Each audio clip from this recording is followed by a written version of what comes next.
Video में आगे बढ़ने से पहले एक रिक्वेस्ट है, ये हमारे और भी दो चैनल है, इन दोनों का लिंक आपको इस वीडियो के डिस्क्रिप्शन में मिल जाएगा। प्लीज़ ये दोनों चैनल भी सब्सक्राइब कर लेना। यहाँ पर भी डेली मैं आप लोगों के लिए शेयर बाजार से कनेक्टेड वीडियो पोस्ट करता रहता हूँ। तो चलिए आगे बढ़ते हैं इस वीडियो के टॉपिक के ऊपर। इसके पहले भी कुछ वीडियो मैं पब्लिश कर चुका हूँ, वो वीडियोस अगर अब तक आपने नहीं देखे तो आप चाहिए तो हमारे चैनल के वीडियो सेक्शन में जाकर उन वीडियोस को देख सकते हो।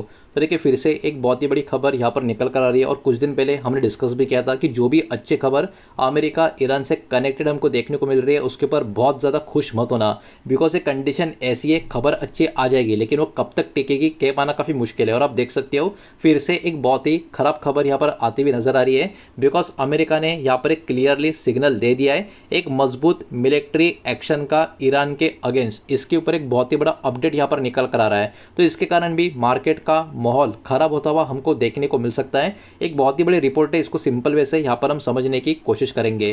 तो यहाँ पर अमेरिका पूरी तरीके से तैयार है मिलिट्री एक्शन लेने के लिए। फिर से एक बार इस टाइप का रिपोर्ट ये आपको देखने को मिलेगा। और देखिए अमेरिका के जो डिफेंस सेक्रेटरी है पेट हेक्स करके, इनकी तरफ से ये पर्टिकुलर चीज़ें हमको आती हुई नजर आ रही है। बिकॉज इन्होंने खुद ने ही बोला है कि अमेरिका पूरी तरीके से प्रिपेयर हो चुका है फिर से मिलिट्री ऑपरेशन जो है ईरान के अगेंस्ट शुरू करने के लिए। और आखिर में इन्होंने बोला है अगर ज़रूरत पड़ी तो देखिए अगर ज़रूरत पड़ी तो ये बोलना चाहिए था नहीं अगर सब कुछ ठीक है। ये बोला क्यों? बिकॉज सब कुछ ठीक नहीं है। तो इसलिए मैं आपको बहुत समय से ये बोल रहा था कि अभी जो सीज फायर वाली खबरें आ रही है, ये हो रहा है, ऐसा होगा वैसा होगा, ये साइन हो गया वो साइन हो गया, इसके ऊपर कुछ मतलब नहीं है। बिकॉज ये कंडीशन अभी के टाइम पे जितना हम सोच रहे हैं उतना आसान नहीं है। यहाँ से कभी भी कुछ भी काफ़ी खराब चीज़ मार्केट में या ओवरऑल ग्लोबल में इन दोनों कंट्रीज़ के बीच में जो हो रहा है उसके वजह से होती हुई नज़र आ सकती है। और उसमें ऐसे स्टेटमेंट आना बिल्कुल भी प्रॉमिसिंग बात नज़र नहीं आती। अब देखिए इतना ही अगर अमेरिका का डिफेंस सेक्रेटरी बोलता अगर ज़रूरत पड़ी तो हम एक्शन लेंगे, तो मार्केट इतना कुछ शायद सोचता भी नहीं, कुछ रिएक्ट भी नहीं करता। लेकिन इसके बाद देखो उन्होंने क्या बोला। उसके बाद उन्होंने ये बोला कि अमेरिका के पास इनफ वेपन्स है, मतलब जितने चाहिए उतने हथियार अमेरिका के पास है, मिलिट्री पावर है, ग्लोबल रिसोर्सेस है। लेकिन किस लिए? हैंडल करना ऑपरेशन अलग अलग रीजन से सेम टाइम पे। अब ये बोलने की ज़रूरत तो नहीं थी लेकिन ये बोला। अब इसके कारण क्या होगा? इसके कारण ग्लोबल लेवल पर अनसर्टेनिटी होना शुरू हो जाएगी। इसका मतलब क्या? हम कहीं से भी कैसे भी जब चाहिए तब आपके ऊपर कहीं ना कहीं हमला कर सकते हैं अगर ज़रूरत पड़ी तो। ये इस टाइप का स्टेटमेंट हमको देखने को मिल रहा है। और ऐसे स्टेटमेंट जब सब कुछ सही होता है तब आपको बिल्कुल भी नज़र नहीं आएंगे। और ऐसे स्टेटमेंट अभी फिर से आ रहे हैं। इसका मतलब ईरान और अमेरिका में जो भी बातें निकल कर आ रही कि सही है सही है, कुछ सही नहीं है, कुछ ना कुछ अंदर बहुत बड़ा इशू यहाँ पर चल रहा है जो अभी भी क्लियर तरीके से सामने यहाँ पर निकल कर नहीं आ रहा। आप देखिए यहाँ पर जो स्टेटमेंट है इसके कारण बहुत सारा अलग अलग सिक्योरिटी का इवेंट का आप कह सकते हो प्रॉब्लम होता हुआ आपको नजर आएगा। ये सारा का सारा जो कमेंट है सिंगापुर में जो एक इवेंट था उस दरमियान यहाँ पर किया गया था। और ये एशिया का बिगेस्ट इंटरनेशनल डिफेंस और सिक्योरिटी का कॉन्फ्रेंस माना जाता है। और इसमें इस टाइप का स्टेटमेंट देना ऑब्वियस सी बात है, बहुत सारा सोचने वाला बात यहाँ पर निकल कर आता है।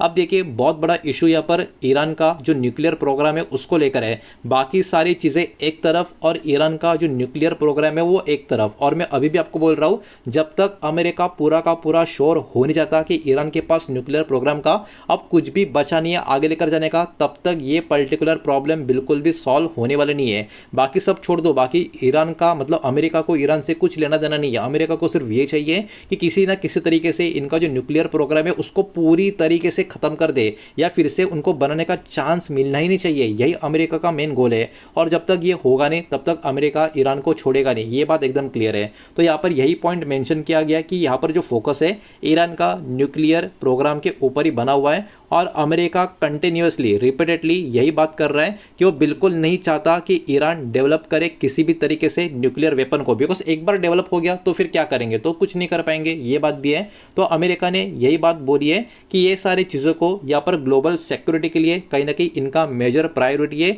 कि किसी ना किसी तरीके से ईरान का जो न्यूक्लियर प्रोग्राम है उसको पूरी तरीके से इनको रोकना है, ख़त्म करना है।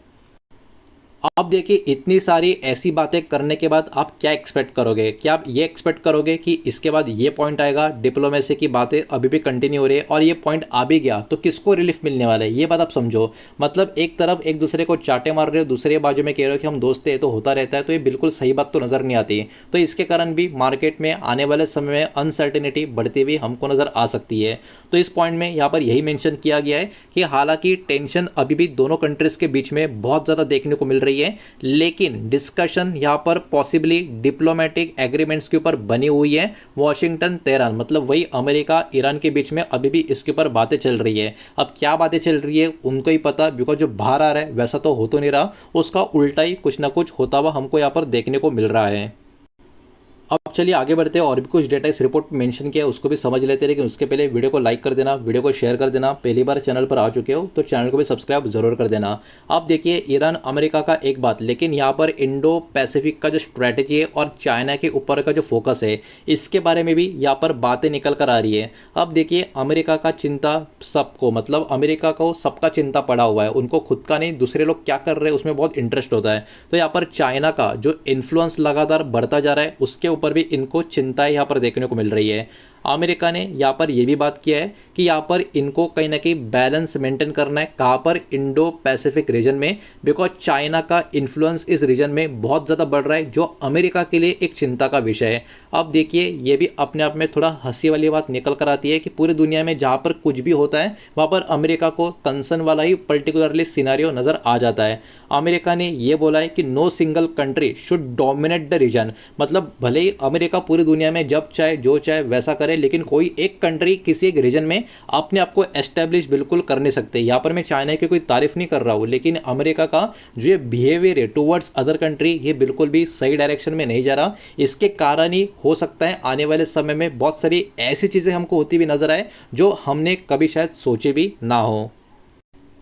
अब देखिए इन सारे चीज़ों की वजह से ग्लोबल मार्केट के ऊपर भी यहाँ पर एक बहुत बड़ा प्रॉब्लम होता हुआ हमको नज़र आ सकता है। ग्लोबल मार्केट क्यों यहाँ पर वॉच करेंगे तो सिंपल सी बात है, लगातार जो जियोपॉलिटिकल टेंशन बढ़ेंगे उसके कारण इम्पैक्ट कहाँ कहाँ पे होगा। सबसे पहला तो काला सोना मतलब कच्चा तेल, ऑयल का प्राइस के ऊपर इम्पैक्ट आएगा।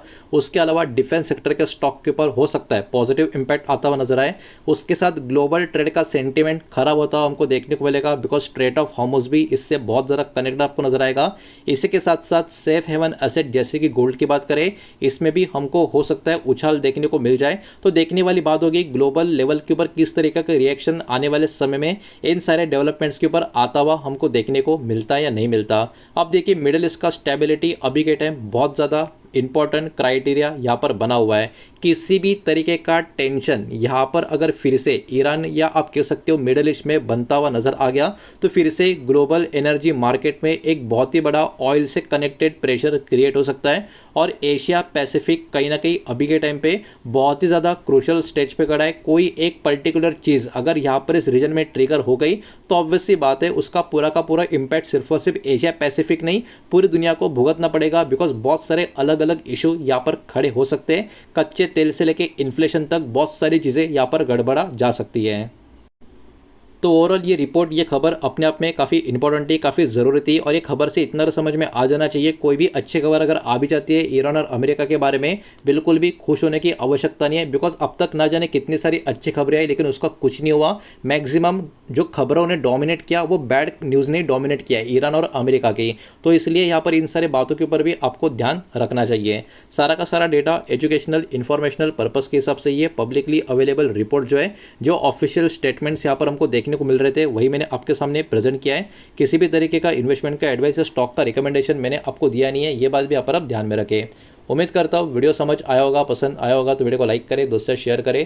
पहली बार चैनल पे आ चुके हो तो सब्सक्राइब भी कर देना, और कोई भी स्टॉक में निवेश करने से पहले खुद की स्टडी रिसर्च जरूर करें, फाइनेंशियल एडवाइजर की सलाह जरूर लें। मिलते हैं नेक्स्ट वीडियो में, धन्यवाद।